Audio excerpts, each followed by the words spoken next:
அன்பு மாணவ செல்வங்களுக்கு வணக்கம். அன்றாட வாழ்வில் வேதியியல் இந்த பாடத்திலிருந்து மருந்து பொருட்களில் உணர்விழப்பு ஊக்கிகள் பற்றி தான் இந்த வீடியோவில் டிஸ்கஸ் பண்ண போகிறோம். இந்த மருந்தோட பேர்லே உணர்விழப்பு அப்படின்னு இருக்கு. அப்படின்னா என்ன அர்த்தம்? உணர்வை இழக்கச் செய்யும் மருந்துகள். உணர்வு இழந்து போச்சு. இப்போது நம்ம கையில் ஒரு குறிப்பிட்ட பகுதியில் உணர்வு இழந்து போயிடுச்சுன்னு வச்சுக்கோங்க. நம்ம என்ன சொல்வோம்? மறுத்து போயிடுச்சுன்னு சொல்லுவோம் இல்லையா? அப்போது இந்த உணர்வை இழக்கிறது ஒரு குறிப்பிட்ட பகுதியில் இருக்கலாம் அல்லது மொத்தமாக இருக்கலாம். இந்த வேலையை செய்கிறவங்களுக்கு மயக்கமூட்டிகள் அப்படின்னு சொல்லலாம். இந்த உணர்விழப்பு ஊக்கிகளை 2 வகையாக பிரிக்கலாம்.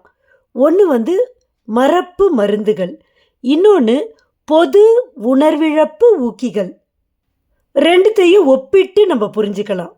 மறப்பு மருந்துகள்னால் அப்படியே டோட்டலாக மயக்கமாக ஆகாமல் ஒரு குறிப்பிட்ட இடத்துல நம்ம எங்கே அந்த உணர்விழப்பு அதாவது மறப்பு மருந்துகளை செலுத்துகிறோமோ அந்த இடம் மட்டும் மறத்து போயிருக்கும்.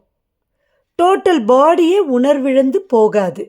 உணர்விழக்க செய்யாமல் செலுத்தப்பட்ட அல்லது பூசப்பட்ட உடற்பகுதியில் மட்டும் மறத்து போக செய்கின்றன. இப்போ பொது உணர்விழப்பு ஊக்கிகள்னு என்னது? டோட்டலாக மைய நரம்பு மண்டலத்தை தாக்கி கட்டுப்படுத்தப்பட்ட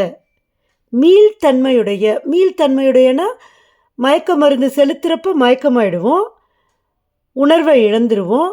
அப்புறம் கொஞ்ச நேரம் கழித்து உணர்வு திரும்ப வந்துடும். அதுதான் இங்கே மீள்தன்மையுடைய அப்படின்னு சொல்கிறோம்.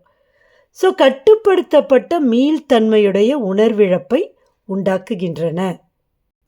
மறப்பு மருந்துகள் பார்த்திங்கன்னா சின்ன சின்ன அறுவை சிகிச்சைகளில் பயன்படுது. பெரிய அறுவை சிகிச்சையில் பொது உணர்விழப்பு ஊக்கிகள் பயன்படுது. இப்போது புரிஞ்சுக்கிறதுக்கு ஒரு எக்ஸாம்பிள் சொல்கிறேன் பாருங்கள். இப்போது பல்லு வலி இருக்குது, அந்த இடத்துல பல்லு சொத்தப்பல் இருக்குது. சப்போஸ் அந்த பல்லை எடுக்கணும் அப்படின்னா டாக்டர் என்ன பண்ணுவார்? வாய்க்குள்ளே மட்டும் மரத்து போகிற இன்ஜெக்ஷனை போட்டுடுவார். ஸோ பல்லு எங்கே இருக்கோ அங்கே மரத்து போயிடும், உணர்வு இழந்து போயிடும். பல்லை பிடுங்குறப்ப கூட அந்த வலியே நமக்கு தெரியாது. இவங்க தான் மறப்பு மருந்துகள். இதுதான் சிறிய அறுவை சிகிச்சை. இப்போ ஒரு ஹார்ட் ஆப்ரேஷன் பண்ணணும், இல்லை பிரெயினில் ஒரு ஆப்ரேஷன் பண்ணணும்னு வச்சுக்கோங்க. அது பெரிய அறுவை சிகிச்சை. அப்போது ஹார்ட்டில் மட்டும் மறத்து போயிட்டு மனுஷன் கண்ணை முழிச்சிட்டு இருக்கிற மாதிரி இருக்காது. டோட்டலாக அவங்களுடைய பாடியிலே உணர்வு நீங்கிடுற மாதிரி மருந்துகள் கொடுத்துருவாங்க.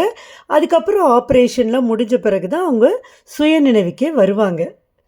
அதுதான் பெரிய அறுவை சிகிச்சையின் போது பயன்படுகின்றன. இந்த மறப்பு மருந்துகள்லையும் பொது உணர்விழப்பு ஊக்கிகள்லையும் வகைப்படுத்துகிறாங்க. எப்படின்னா, அந்த மறப்பு மருந்துகளில் எஸ்டர் பிணைப்பு இருந்தால் அதை அதுக்கு எஸ்டர் பிணைப்பு இருக்கிற மறப்பு மருந்துகள் இருக்குது. அதுக்கு ஒரு எடுத்துக்காட்டு புரோக்கைன். அதே மாதிரி அமைடு பிணைப்பு இருக்கிற மறப்பு மருந்துகள் இருக்குது. அதுக்கு ஒரு எடுத்துக்காட்டு லிடோகைன்.